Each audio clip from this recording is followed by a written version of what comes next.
Hello viewer, this is Zane Conceal and this is my video on the two companies PepsiCo and the Coca-Cola company. I'll start us off with a little bit of history. Soft drinks date all the way back to the 18th century, and they originated from naturally carbonated mineral water springs, and people used these waters to drink and to bathe in, and they believed that these waters possessed healing powers. Technology developed. Scientists discovered which chemical gases created this carbonating effect, and soon after they sought to recreate these minerals and gases in laboratories with the intent of production. The Coca-Cola side of the story starts in May of 1886 when a pharmacist named John Pemberton created a drinkable medicinal formula which he named Coca-Cola. Pemberton's original Coca-Cola recipe incorporated coca leaves as well as cola nuts, hence the name Coca-Cola. After mixing these two ingredients with sparkling mineral water, Pemberton began to market the beverage as a fountain drink and as an alternative to beer and ginger ale. The original Coca-Cola formula was soon bought by another pharmacist named Asa Chandler, whom put Coca-Cola out on the market and saw it become one of America's favorite drinks.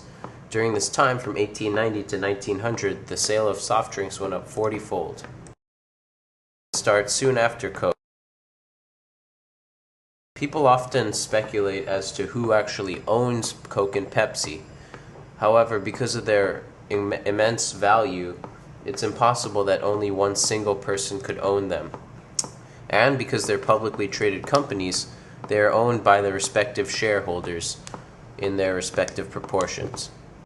And to give you an idea of just how big these companies are, only 1% of Coca-Cola is worth $1.375 billion US.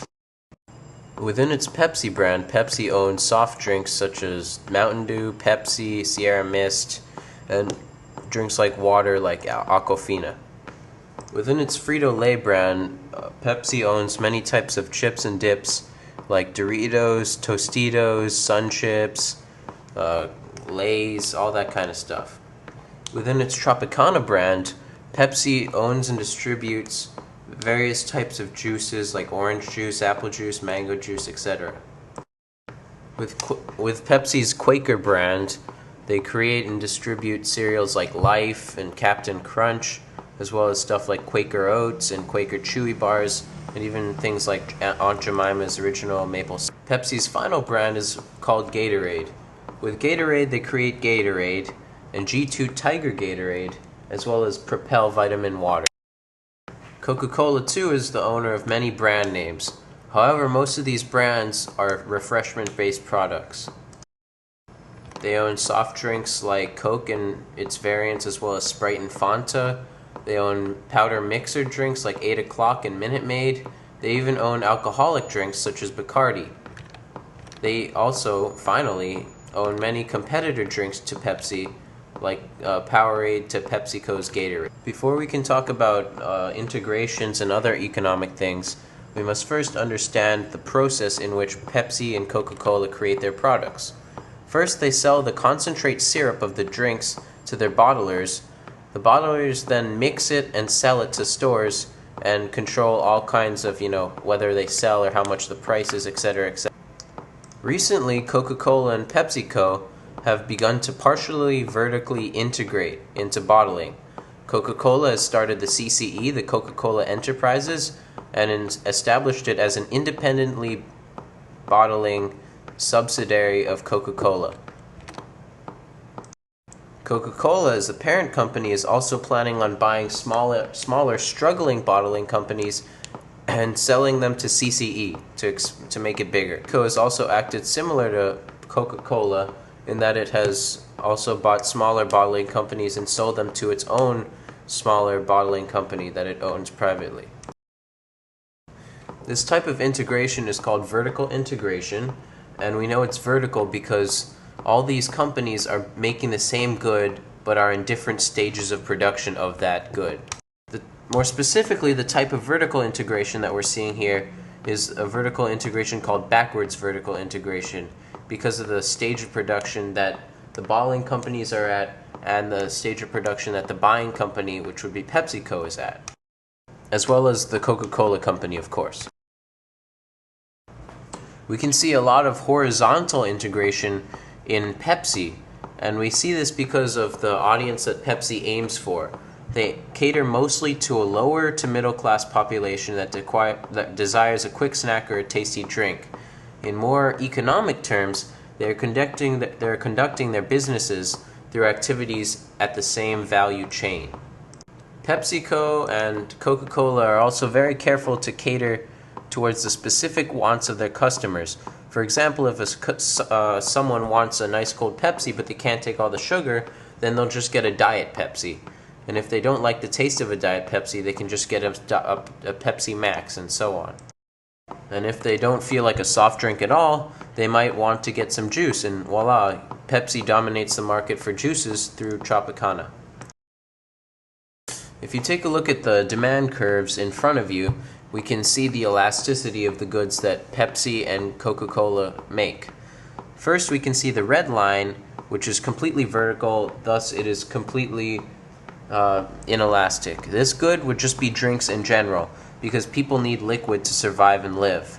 The next line would be the orange line, which is almost inelastic, and this line would be water, because people can get by without drinking water and just by drinking, other drinks. The next line that we see is yellow, and this yellow line represents the elasticity of soft drinks. As you can see, that it's a pretty elastic drink because there's just so many soft drinks, and there's also other alternatives to soft drinks like water and juice, etc. Finally, we can see our last line, which would be blue, and this line represents specific soft drinks like, say a Pepsi or a Coke, which could easily be replaced by another soft drink.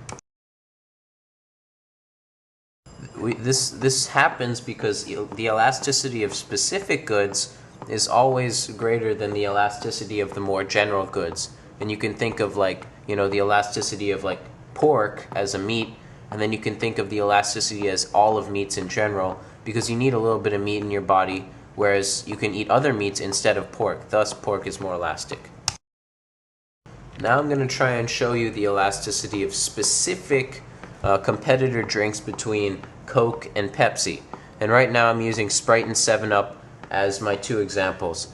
They essentially taste the same, they're served in the same portions, in general they're served at the same price.